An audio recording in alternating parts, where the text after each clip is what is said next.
Yes, my friends, this man is returned to wrestling, or returning to wrestling. I believe it could be for a one-off match, but nonetheless, he's returning to wrestling, and I thought, like, from the impression I've got from the Ultimate Warrior in the past few years, is that he didn't really want anything to do with it. Like, wrestling's full of evils and whatever. I mean, just watch his shoot interview. I mean, his reluctance, even go into depth over anything and ask any questions, just says it all. And he's a so-called motivational speaker now. Came up with the famous line, "Queering doesn't make the world work," which is one of the worst things I think anyone like the Warrior could say, quite possibly. But yeah, he's coming back to do a match on a card in Spain against Orlando Jordan for I believe it's the NWE title or something. Chris Benoit beat Orlando Jordan in 25 seconds. Oh, the Warrior coming back 10 years after he's wrestled. Surely it's going to be quicker than that, isn't it? But it's going to be for the, don't know if it's going to be for the title or whatever, but, what if he wins the title and he has to continue wrestling? What if he's grabbing the fever for it? What if the Warrior's going to come back? Yeah, the Ultimate Warrior, obviously as a kid I marked out for him, but then as he got older he realised his limitations, not imitations, sorry, and yeah, he's awful, he's an awful man, but one of the most interesting people to ever be in wrestling, without a doubt, just because he's mental, and I'd love to see him do a reality TV show or something. He is literally mental, some of the shit he babbles on about, and he's changed his name from Jim to Warrior. What more can you say? But nonetheless, he is a legend in his own right. And I'll provide a link.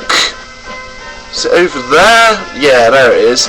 I'm going to provide a link to, basically, he came out on this Spanish card, but not as in his Ultimate Warrior garb, but in his suit and his public speaking gear, and started shaking the ropes, everything. And it's only a fan cam of 15 seconds, but it's a very bizarre sight, and it's more like the ultimate IRS or something. It's hilarious. But yeah, it's quite bizarre, and that's just something I wanted to talk about, because I think it's quite interesting. What if Warrior gets the thrill for wrestling again?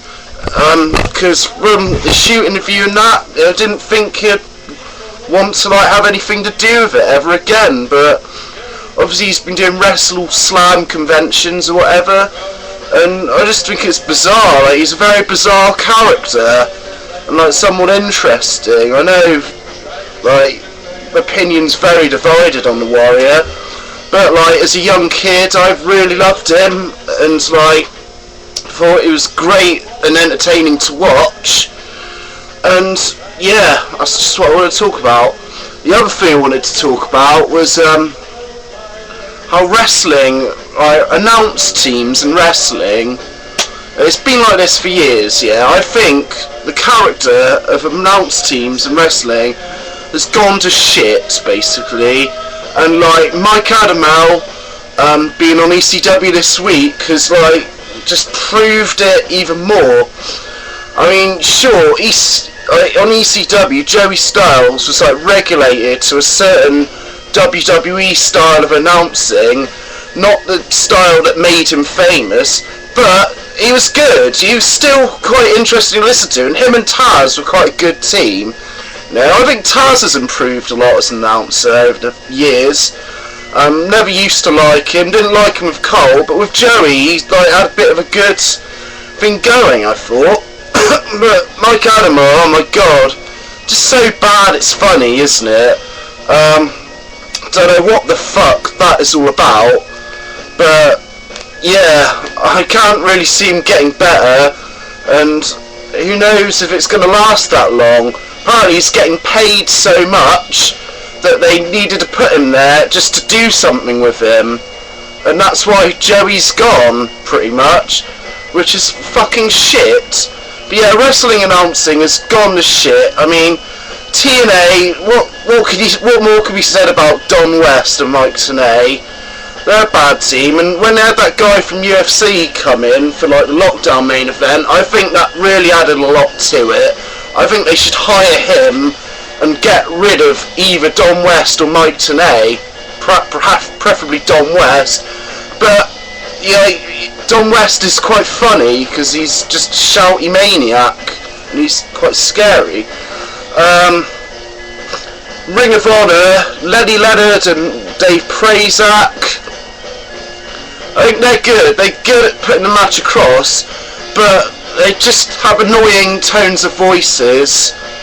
I can't say much, but like, yeah, I don't know. Well, they're not a big company on the forefront on TV every week, are they? So you don't really watch Ring of Honor for the commentary.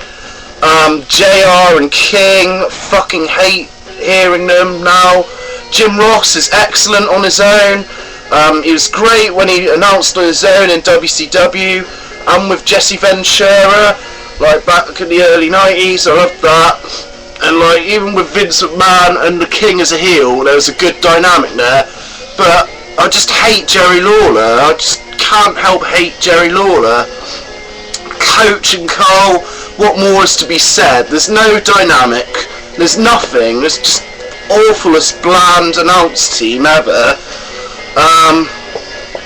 JBL was good with Cole. I fucking hate Michael Cole.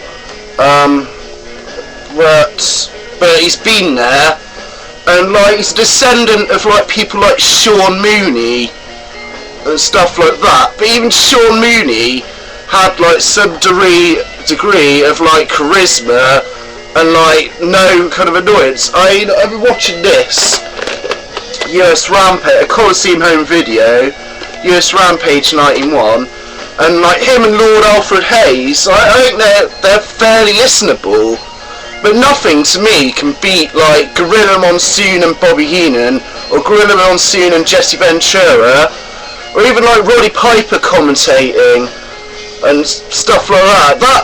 That had a good dynamic. I mean, on this tape, there's like matches like including Texas Tornado versus the Warlord, which is quite a fucking shit match, but Bobby the Brain Heenan and Gorilla Monsoon totally saved that from commentating, and that's something that is lost from wrestling like that's on telly today. A decent commentating team. Sure, you could argue the King and JR are like good and they're legendary and they're Hall of Famers or whatever, but JR's fucking lost it a long time ago in my opinion, and the King lost it when he's like didn't know what he is, whether he was a heel or not, and started being fucking pervy, pedo, puppylicious man.